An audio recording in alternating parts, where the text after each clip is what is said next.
Hi friends, ఇవాళ Telangana courts యొక్క notification release అయింది. ఇవాళ కాదులే, రిలీజ్ అయ్యి 19th రిలీజ్ అయింది. బట్ ఆ నోటిఫికేషన్ వచ్చేసి డిఫరెంట్ పోస్టులకి రిలీజ్ అయింది. అందులో మొత్తం టోటల్గా 9 పోస్ట్స్ అనుకుంటా రిలీజ్ అయింది.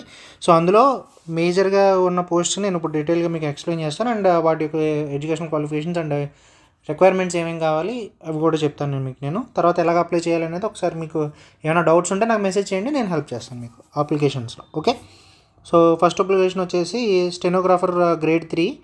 సో ఈ పోస్ట్కి ఏంటంటే మామూలుగా ముందు పే స్కేల్ అవి చూసుకుంటే మనం పే స్కేల్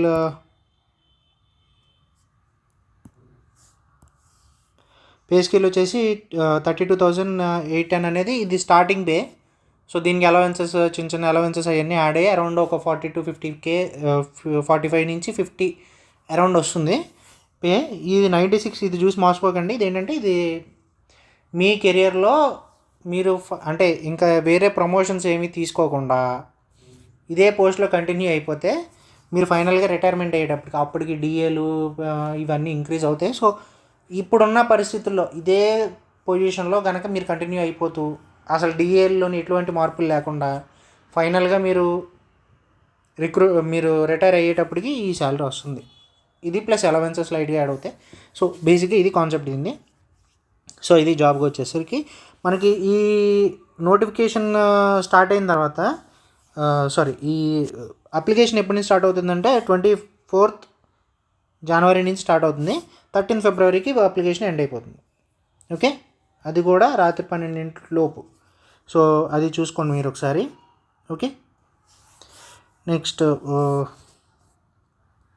సో ఇది బేసిక్ డీటెయిల్స్. తర్వాత ఇందులో మేజర్గా ఎడ్యుకేషన్ క్వాలిఫికేషన్కి వచ్చేసరికి ఈ వేకెన్సీస్ తర్వాత ఇంకోటి బీసీఈ రిజర్వేషన్ వాళ్ళు కూడా కొద్దిగా చూసుకోండి. ఇది సబ్జెక్ట్ టు ద తీర్పు, అంటే ప్రజెంట్ కోర్టులో ఉన్నదే తీర్పుకి ఆధారపడి బీసీఈ రిజర్వేషన్స్ వాళ్ళ రిక్రూట్మెంట్ అనేది ఆధారపడి ఉంటుందని మెన్షన్ చేశారు. సో బీసీఈ రిజర్వేషన్స్ జనరల్గా ముస్లిమ్స్ ఉంటారు దాంట్లో. సో వాళ్ళు ఒకసారి చూసుకొని అప్లికేషన్ చేసేటప్పుడు చూసుకోండి. తర్వాత ఎడ్యుకేషనల్ క్వాలిఫికేషన్ వచ్చేసరికి graduation from any recognised university and must have typing English type writing higher grade 45 words per minute ఈ సర్టిఫికేషన్ ఉండాలి అంటున్నారు.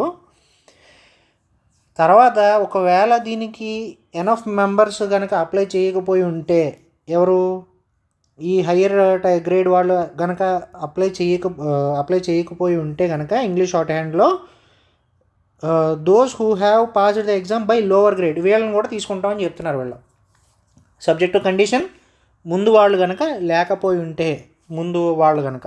సో ఇది బేసిక్గా ఏజ్ లిమిట్ వచ్చేసరికి మినిమం 18 years, మ్యాక్సిమం 46 years లోపు, అంటే 18 to 45 వయసు మధ్యలో ఉన్న వాళ్ళు అప్లై చేసుకోవచ్చు బై 1st July 2026.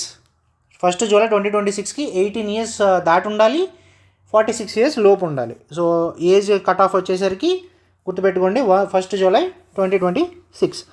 సో ఇది బేసిక్గా ఇవి ఇందులో ఇంత నోటిఫికేషన్లో మీరు చూసుకోవాల్సిన ఇంతకు మించి ఏం లేవు. బట్ పోస్ట్స్ ఒకసారి చూసుకోండి. రీజన్ అంటే ఏ జోన్కి మీరు వస్తారనేది ఒకసారి చూసుకోండి. ఏ కేటగిరీ, ఇప్పుడు హైదరాబాద్ అనుకోండి, civil court, city civil court OC కేటగిరీకి ఒకటి, హైదరాబాద్ సిటీ స్మాల్, అలా ఏ కోర్టుగా కోర్టు. ఒకసారి ఈ నోటిఫికేషన్ ఒకసారి మీరు నన్ను కింద కామెంట్లో అడిగితే నేను ఈ నోటిఫికేషన్ కూడా మీకు షేర్ చేస్తాను. లేదంటే అంటే నేను ఇది ఎందుకు షేర్ చేయట్లేదంటే మీరు ఎక్కడి నుంచి అయినా డౌన్లోడ్ చేసుకోవచ్చు. బట్ మీకు టైం వేస్ట్, ఈ నోటిఫికేషన్ అంతా చదివి మీరు అనవసరంగా టైం వేస్ట్ చేసుకుంటారని నేను ఇందులో మాత్రమే చెప్తున్నాను నేను. Okay, next office subordinate. Same ఇందాక చెప్పాను చూసారా, డిఫరెంట్ పోస్ట్ అని. అందులో నెక్స్ట్ ఆఫీస్ సబార్డినేట్. దీనికి స్టార్టింగ్ పే 19,000. సో అలవెన్సెస్ అన్నీ కలిపి 25 దాకా వస్తుంది అనమాట ఇది. Okay, and same opening date ending date అవి కూడా సేమ్, టెంటేటివ్ డేట్స్. దీనికి ఎడ్యుకేషనల్ క్వాలిఫికేషన్ వచ్చేసరికి must have passed any exam between 7th to 10th class or its equivalent. 7th నుంచి 10th చదివిన మధ్యలో ఏదన్నా ఈక్వలెంట్ స్కూల్ నుంచి బయటకు వస్తే చాలు దీనికి. But the candidate who have 10th class pass అయిన వాళ్ళు ఈ ఎగ్జామ్కి, ఈ ఆఫీస్ సబార్డినేట్ అనే పోస్ట్కి ఎలిజిబుల్ కాదు, గుర్తుపెట్టుకోండి. ఈ ఆఫీస్ సబార్డినేట్ అనే పోస్ట్కి అందరూ అప్లై చేయడానికి ఎలిజిబుల్ కాదు. 10th క్లాస్ పాస్ అయితే మీరు ఎలిజిబుల్ కాదు. అర్థమవుతుందా?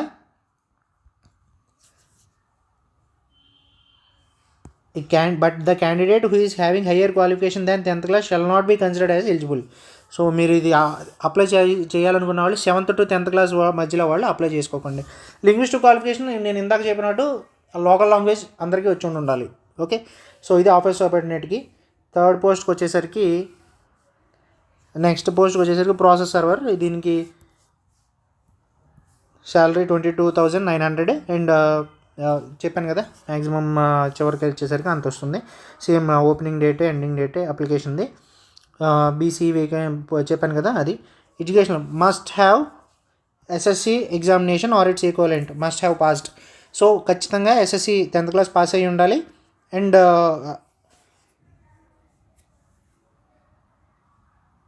వాళ్ళకి ఇంతకు ముందు ఏమైనా వర్క్ ఎక్స్పీరియన్స్ ఉంటే ఖచ్చితంగా మెన్షన్ చేయాలి అని అడుగుతున్నారు. Cooking, carpentry, plumbing, electrical work, painting, అంటే ఏ డ్యూటీస్ మీరు చేయగలరో మీకు తర్వాత మీకు ఇప్పుడు కొంతమంది జడ్జెస్ కింద, సబార్డినేట్స్ కింద ఇలాగే మిమ్మల్ని వేస్తారనమాట.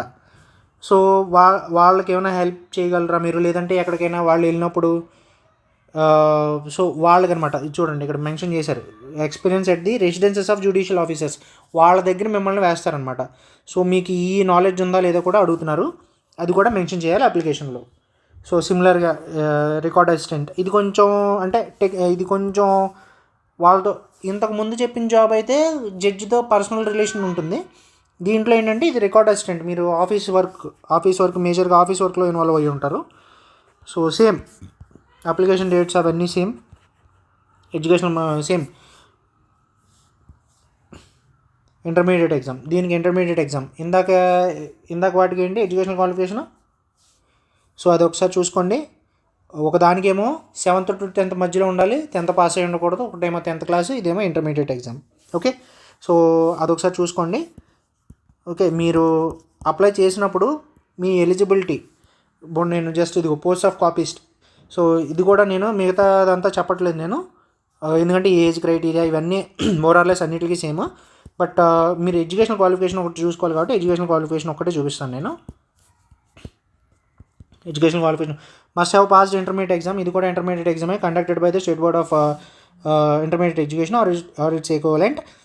టైప్ రైటింగ్, దీనికి కాపీస్ట్ కదా, సో టైప్ రైటింగ్ కూడా ఉండాలి, higher grade 45 words, provided that if the candidates have passed English type writing grades are not available, those who have pass the English by the lower grade also considered. వీళ్ళని కూడా తీసుకుంటారు, lower grade వాళ్ళని కూడా తీసుకుంటారు. Okay, అనవసరమైన time waste అని మిగతా అన్ని స్కిప్ చేస్తున్నాను అనమాట. ఓకే, అందుకే ఇంత స్పీడ్గా చెప్పడానికి కూడా రీజన్ అదే. ఇది కూడా ఎగ్జామినర్ పోస్ట్. శాలరీ ఒకసారి చూసుకోండి, మీకు ఏది ఉపయోగపడుతుందో, అంటే మీకు ఏ పాయింట్ అయితే ఇంపార్టెంటో అది చూసుకోండి. బట్ అప్లికేషన్ స్టార్ట్ అయ్యేది 24th, ఎండ్ అయ్యేది 13th February అనమాట. ఓకే, అండ్ మిగిలిన details education qualification intermediate same again intermediate examination. Candidates who have higher than the prescribed academic and technical if shall submit concerned certificate at the time of verification or original certificate. మీకు ఏమన్నా ఇంకా ఎక్కువ qualification ఉంటే అది కూడా submit చేసుకుని అంటున్నాడు. But ఇది ఫైనల్ రిక్రూట్మెంట్లో ఎటువంటి కన్సిడరేషన్స్ చూడదు. అంటే మీకు బీటెక్ డిగ్రీ ఉంది, లేదా ఏదైనా అడిషనల్గా డిగ్రీ చేశారు, అది దీనికి హెల్ప్ అవుతుందంటే ఏం కాదు, జస్ట్ ఇది ఓన్లీ ఎగ్జామ్ మెరిట్ బేసిస్ మీద. ఓకే, నెక్స్ట్ ఫీల్డ్ అసిస్టెంట్ అంటే మన కోర్ట్స్ మనకి బయటికి వెళ్ళినప్పుడు అసిస్టెంట్ బంట్రోతులు ఆ టైప్లో అనమాట. Okay, so same educational qualification must have bachelor's degree of any university in India established or incorporated by the Central Act. Okay, దీనికి మాత్రం డిగ్రీ ఉండాలి. అండ్ ఇంకా ఎక్కువ ఉంటే మెన్షన్ చేయండి అంటున్నారు. ఓకే, సో ఇంకా మీకు ఏమైనా డౌట్స్ ఉంటే అడగండి. లాస్ట్ నోటిఫికేషన్ ఇది, ఇంకోటి ఉంది, post of typist. So same దీనికి కూడా ఏముంటుంది, సేమ్ మీకు ముందే తెలుసు కదా, అదే ఉంటుంది. ఏది టైపింగ్ వచ్చి ఉండాలి, ఇది ఏంటిది కంప్యూటర్ ఆపరేషన్లో నాలెడ్జ్ ఉండాలి, candidates who have higher then ఇదంతా చూపించాలి. ఓకే, లింగ్విస్టిక్ లాంగ్వేజ్ కూడా వచ్చి ఉండాలి. And English type writing higher grade compulsory. ఇంతకుముందు ఏం చెప్పారు, హైయర్ గ్రేడ్ వాళ్ళు లేకపోతే లోవర్ గ్రేడ్ వాళ్ళని కూడా తీసుకుంటాం ప్రొవైడెడ్ అంతమంది ఫిల్ అవ్వి ఉండకపోతే అన్నారు. కానీ ఇక్కడ ఏం చెప్తున్నారు, compulsory English type writing higher grade వాళ్ళే కావాలి ఆర్ ఈక్వలెంట్ వాళ్ళే ఉండాలి అంటున్నారు. సో మీరు అప్లై చేసినప్పుడు ఇది లేకపోతే మీరు ఈ పోస్ట్కి అప్లై చేయకండి, అప్లై చేసుకొని టైం వేస్ట్ చేసుకోకండి. అర్థమైందా? ఓకే, సో నెక్స్ట్ వచ్చేసి ఇది మనకి ఇంకా లాస్ట్ నోటిఫికేషన్, అంటే ఈ నోటిఫికేషన్స్లో లాస్ట్ నోటిఫికేషన్ జూనియర్ అసిస్టెంట్.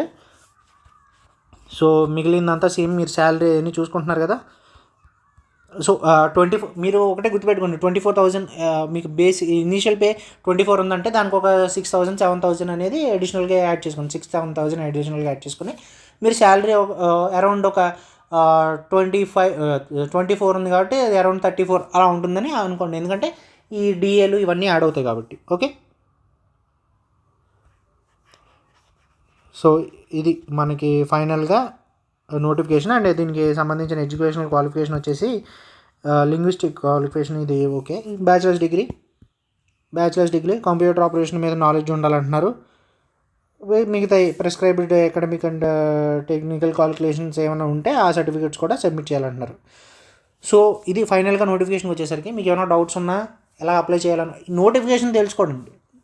నేను చూడండి, మిగతా ఛానల్స్ ఏం చెప్తున్నాయంటే స్టార్టింగ్ నోటిఫికేషన్ చెప్పకుండా తమ్నైల్లోనేమో మీకు శాలరీ అంతా లోపలికి వచ్చేయండి వీడియో చూడండి అంటున్నారు. నేను అలా మీకు అనవసరమైన సోదేం చెప్పట్లేదు. ఇప్పుడు నేను ఇది కూడా లాస్ట్లో చెప్తున్నా, చూడాలనుకుంటే చూస్తారు, లేదంటే లేదు. బట్ నోటిఫికేషన్స్ అయితే ఇవి, ఎడ్యుకేషన్ క్వాలిఫికేషన్స్ అయితే ఇవి. మీకు ఇంకేమైనా డౌట్స్ ఉంటే కింద కామెంట్స్లో అడగండి, నేను ఆన్సర్ చేస్తాను. Okay, thank you.